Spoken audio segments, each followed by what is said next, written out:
Hello, quilters. Welcome to another episode of Kaye's Korner. And today we're going to be talking about the cool kaleidoscope. Let's get busy.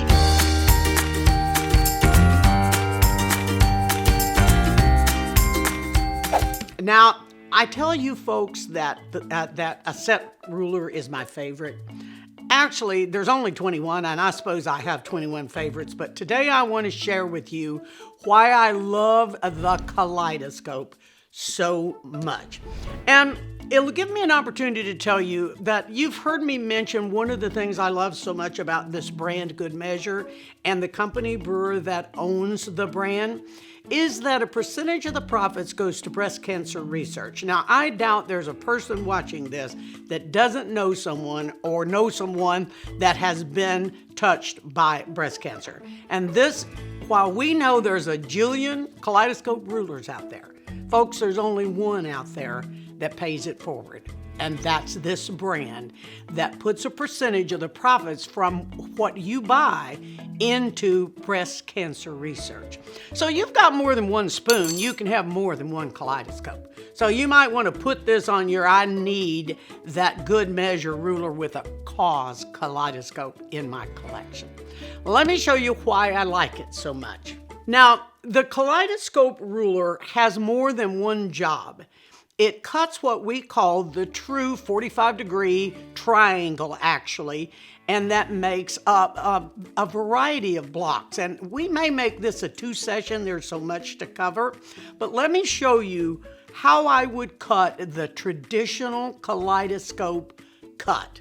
Now, I've got this laying on paper because I want you to be able to see that I have arbitrarily cut with my 4x14 strip cutter a layer of each one of my Blackwood Cottage fabrics. So I have a light and a dark, but I want you to see what the ruler lines look like. Now, because I have a 4-inch strip of fabric, when I lay this ruler on there, it's going to be at that 4-inch line with the nose perfectly placed at the bottom.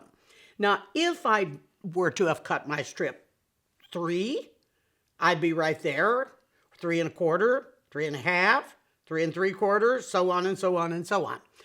This is the simplest cut in the world. I mean, it is an easy task for you. So let me slide the paper out, and I'm going to position this ruler at my 4-inch line, which is more difficult to show, of course, once we're on a mat and that white paper's been out of the way. I have to get this angle, so I could cut up and cut back. I could turn the ruler like this and cut up and cut back. I think it's probably a good habit to get into cutting this angle first. So if you cut the angle off first, you're not as likely to cut your fingernails or something. Now, I don't care whether my ruler's wrong side or right side. I'm going to simply lay it down. See that clean 45 cut, and I'm going to lay it right there at my 4, and there is a set of perfectly cut triangles 4 inches tall. Now, what I'm after is going back and sewing these two elements together just like this. So when you're doing the pure kaleidoscope cut, the only thing you're going to do is join 4 sets of these guys. Now, a lot of people get confused about, I don't know, how many of them do I need? Okay, folks, a circle is 360 degrees. The ruler is a 45-degree kaleidoscope. 45 divides into 360 8 times.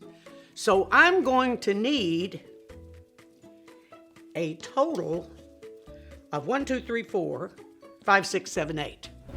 I'm going to need 8 of whatever height they are, whatever color they are. That's what it's going to take to make a full block. So in this case, I cut these. I then sewed them together. Then I put them together in sets of 2, and then I made 2 sets of those Now, right there is my block. Now, the only thing I have to do to make this a square is to simply put a corner on it. Let me lay something down just so you see. See, all I really have to do is to slap a little corner on, and I'll show you in a second how I make that decision. So that little corner I'm going to cut with my half square ruler, which we've already done. And let me pull one in to show you. Here's one sewn. Here's a block sewn just like this little Blackwood cottage got. I have cut triangles, and one of the decisions is everybody says, well, how do I know what size triangle I need? If you take your half square triangle ruler and lay it right on that corner, it will tell you what size you need. So depending on the height you've cut your strip, and then see there, all I do is sew 4 of those on. Now I have a perfectly wonderful square block. That's probably the way that the tool was originally designed to do, but let me show you something else it will do. Now, remember I said it's a 45-degree ruler, and so 45 goes into 360 8 times, regardless of the size of the strip. So I'm going to need 8 wedges if I want to make a plate. So let me pick up my kaleidoscope ruler, and I've already got the cut, so I'm going to stay there. If I were laying this for the same cut that we just previously did, I would have it at the height of my strip. But when I'm going to make a plate, I don't want that point to come in tight in the center. I want it to be a hole. So I'm going to drop my nose off at an arbitrary position. So right now I'm only going to look at where are you dropping the nose off. Now remember, this is arbitrary. Just remember what you chose. So I like the 1.5 most often because the 1.5 is the only green line that lives between 1 and 2. So it's pretty easy to remember. If you decided to go a 1 1/4 or a 1 3/4, you got 2 choices between the 1 and the 2, and I swear to you, you're going to cut some of them each way. So I almost always drop at the 1.5 or the 2. How much you drop is going to determine how big that hole is in the middle after you sew this. So let me cut a set at the 1.5, and it looks just like, I cut it the same way, but notice it's got a flat end, not a point. And the thing that you do different here that from how we sewed the other one is I have to form, I'm going to actually fold this element in half, and I'm going to go to my sewing machine. Let me show you right here.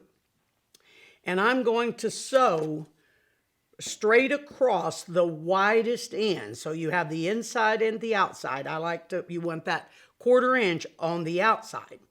And because we're looking at cream and black and I've got cream thread, that's a little more difficult to see. So all I would do is take all 8 of these, run them through my machine, and I like to go in with the raw edges first to your needle, because when you do, it's less likely to shift if you go that way. So I recommend that you sew them all this way. So I would need 4 light and 4 dark wedges. Now here's something I want you to see real close up. One of the things that I like to do when it comes out of the machine and I'm ready to turn it is I like to crease that seam, and you'll see why in a little bit. I never go to the iron at this point. I love my iron, but I just don't go there yet. Now I'm going to turn this, and the only thing I do is I set my thumb in there and I kind of fold that seam allowance back out of the way, and there's loads of forgiveness in this because of, because it's a larger piece. Now the tool that I cut with becomes one of my favorite point turners. See how nice that went in there and turned that little point? The reason that I creased it do you see how if I put that seam in the center, right there, and then I crease this, and I crease this, that keeps this in the center. Now, where you can go south on this is when you start to sew it. If you let this line get out of line with that one. I know people who like to pin. I think if I do this, I am pretty clean. Now let me pull in and show you then what two of those would look like sewn. So all I do is position them on top of each other. I know it's difficult to see, but I do have a crease line right there that shows the center. But let me show you this one. Look what happened here. Now I did this on purpose, so don't think I don't know what I'm doing. Do you see how when I sewed that one crawled out of center? That's gonna create a problem for me right here. So when I join those, you want to be really sure. Now, if you have to pin it, do so. But be very careful that once you've sewn, your seam line is in the center of the wedge. Here is what I had finished. So there's my 4 light and my 4 dark. Now, everybody goes, well, there's a hole in the middle. Well, yes, it's a plate. Now, I'm going to show you a couple of different things here in a sec that I can do that. I can put any kind of circle. I can use the bottom of a coffee cup. I can make the circle larger than this. I've even put squares here, but I like yo-yos. I might have stuck a yo-yo there. If you had dropped the nose off at only the one, you could conceivably put a button there. But this is really why I love this, because I can do so much different sizes. Now, let me pull in something else to show you. Take a look at this. Now, this is 2 different, all scrappy, 8 wedges of this one, and then another one, and you can tell from the opening here that I didn't drop the nose on this one as much as I dropped the nose on that one. So I might have dropped at the 1-inch line here and the 2-inch line here. This is arbitrary, but this is a big hole to fill. I'd have to put a larger circle or a square, but I'm working on something that I want to be a layered unit. So I'm going to keep these different size strips or different drops. Now this is something you should be playing with. You don't need a pattern for doing this specific kind of thing. So I like yo-yos and I love putting the yo-yos on there. But again, remember a square or a button or whatever. Okay, we've got a big surprise for you now. You know I don't iron very much, but I so love my Laura Star that I did want to show you how I press my plates. So I'm going to show you one that's already pressed and then how I press. I have a lot of choices about pressing this, but I have found it simpler to just take every seam in one direction. Now this is an element I have already made and ironed. Now I'm going to take our little Blackwood Cottage. Oh my gosh, see, look at my little Laura Star lines. And folks, let me tell you, this is another reason I love this iron, because the cover comes with these lineups, and for patchworkers, this is so helpful when I'm trying to keep a border straight. But I'm going to turn this over and show you typically how I iron. Now with the Laura Star, when I pick this up, the board either will come up or it'll go down. I want it down because it's holding this.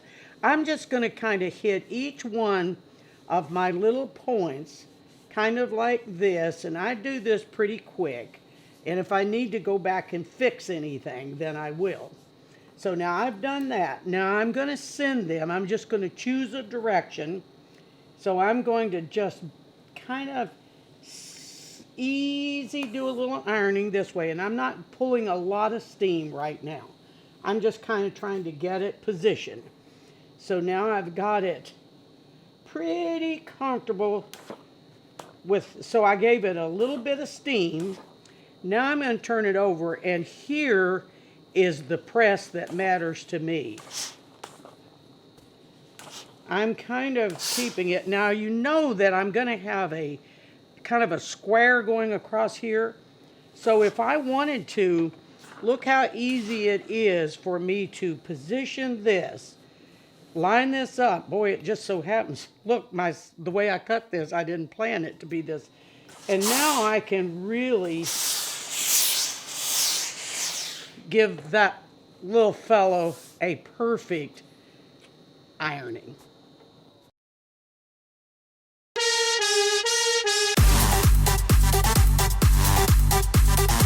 Now that you saw me actually press the plate block, I didn't have completely finished sewing my other block. So I do have one already sewn, and I want to show you that I kept the same orientation of sending the 4 and the 4 in the same direction. I do find that this extra bulk right here is benefited if you take that last seam open. So right there, that always lands a little cleaner. Now you all know that if this is off a lot, stick a button on it and move on. So here's what that would be. Then I would have put my corners on and I'd have my square block. Now look at my favorite thing. I love, love, love pin cushions. Now take a look. There's a big one. There's another cute little fellow. And then there's that little fellow. Now look at all 3 of these, and they are all done with the exact cut I just showed you with the kaleidoscope. And this one is, if you look, there's 8 wedges. This just got a batch of yo-yos going all the way around the outside, and a little yo-yo and a button. Then this little fellow right here is the same thing, plain back and 2 buttons holding that together. And then look at this cute thing. Big fat button, little buttons on the point, and up there, that's all it is. Now, I already had this block that you saw me show you earlier. So what I did was cut a plain square of fabric that was the size of this 90-degree box. See this? So I just cut a square that size, and it happened to be 6.5 inches, which was perfect. So if I were going to make a pin cushion out of this, what I would do is put right sides together of my plate, and then I'm going to sew just around the corner. Now you folks know that you have to leave an opening to turn, and I would recommend you leave something about like that to turn it, and then you turn it, stuff it, and then you'll come back and top stitch that little guy, and you'll close the opening, which is where you stuffed it. That's all there is to that. How cute is that? So I know Christmas is past, but that'll give you a chance to make some more Christmas presents for next year. Now take a look at this great little table runner made with 3 of the plain kaleidoscope blocks with the half square triangle corners added. And if you look at this, all it is just 3 blocks, and they're sewn together with first border and a second border. And that's it. So if you see these, you'll see that each one of the blocks, it can be any size you want. How big is your table? This might be one of the favorite plate quilts I've made, and it was one of the earlier ones, and it's called Pink Shell Plates. And if you want to, you can get this pattern as a download off of our website right there. So let's take a look at this. It is the exact same elements we just pieced.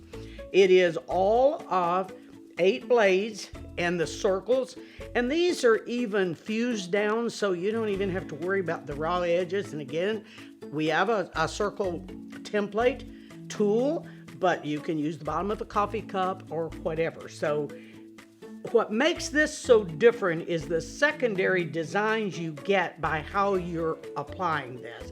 But what I want to show you, and if this is a pattern you like, you can see the entire picture of the quilt, then you can take a look for that download. I top stitch. Now I could stitch this down by hand, I could fuse it down, I could blanket stitch it down, but I sew on a Bernina, and I use my 37 foot. If you're working off of another brand, then you'll just have to determine your foot. What I have learned with the Bernina, and let's see if I can show you real close up. If I were trying to sew right here, this would be, and my needle was right there, this is 1/4 of an inch. When I move out with the inside of that first toe, that's 1/8 of an inch. But when I come in to that middle opening, there's my top stitch line. So I simply, if I were ready to sew, I would be sewing like that, and I have my 1/4 inch lines to tell me that it's time to pivot, and blah and blah, and I just keep going. And so I start typically sewing, I like to start in a valley, and then I'll go up to the tip, turn, come down to the valley, up to the tip, blah, blah, blah, blah, blah, blah, blah. I am obsessed with plates, and I'm going to share a few more things with you in future videos, but all I can tell you now is if you like what you see and you want to know more, just subscribe to the channel and then click the bell. I sometimes think I need a monkey to tell me all these different things I'm supposed to do. I'm not overly techy, but there's a director behind the camera that's obsessively techy, so that keeps me sort of on my toes. So we'll look forward to seeing you another time on Kaye's Corner. Happy patching!